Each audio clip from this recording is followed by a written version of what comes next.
নমস্কার।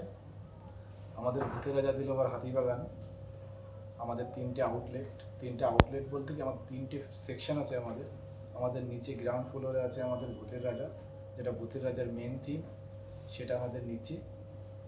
আর ফার্স্ট ফ্লোরে আমাদের শুরুতেই পড়বে আমাদের শুন্ডি রাজার দরবার।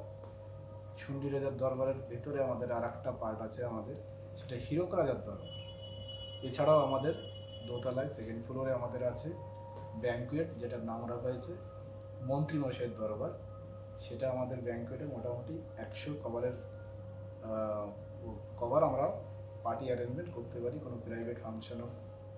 আর এছাড়াও আমাদের ভূতের রাজা দিলুপুরের আমাদের যে কালচারটা, আমাদের পিওর বাঙালি খাবার, অথেন্টিক বাঙালি খাবার আমাদের। আর বাঙালি কালচারের সঙ্গে আমরা আমাদের রেস্টুরেন্টটাকে সেভাবে আমরা সাজাই। যেমন ধরুন, কোনো কিছুদিন গেলেও আমাদের আগে জামাই ষষ্ঠী, আমাদের যখন দীপাবলি, কালী পুজো হয়, তখন ভূত চতুর্দশীর সময় আমাদের থিম চেঞ্জ হয়। এছাড়া বাঙালির যতগুলো কালচার আছে, আমরা কালচারগুলো আমরা চেঞ্জ করি, সেইভাবে আমাদের মেনুগুলো সিলেক্ট হয়। আমাদের মেনু ফেস্টিভ্যাল আছে।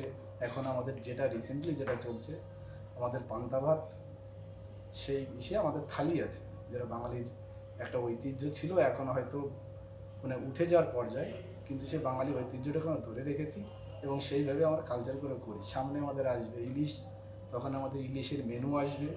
এমনকি বাঙালির যতগুলো পার্বণ আছে, সেই পার্বণ বেসে আমাদের রেস্টুরেন্টটার মেনুগুলো আমরা সিলেক্ট করি এবং গেস্টদের আমরা বাঙালি কালচারটাকে তুলে ধরার জন্য আমরা সবসময় এটা সচেষ্ট থাকি। এছাড়াও আমাদের বাঙালি কালচারের ভেতরে যেগুলো জন্মদিন আছে, কিছু বিবাহবার্ষিকী যেগুলো হয়, অন্নপ্রাশন হয়, স্বাদের অনুষ্ঠান হয়, সে একটা রিচুয়াল আমরা ভূতের রাজার থেকে করিয়ে থাকি। আইবুড়োর রিচুয়ালটা আমরা করিয়ে থাকি এবং এই কালচারটা আমরা টেবিলে আমরা যখন দেবো তখন আমাদের থাকবে রজনীগন্ধার মালা দিয়ে একটু বরণডালা সাজানো থাকবে। তাতে আপনার পঞ্চবদী, ধান, দুব্ব, চন্দন, পায়েস আমরা দেবো এবং বাঙালি কালচারের ভেতরে আমরা সেলিব্রেশনটা তখন করব।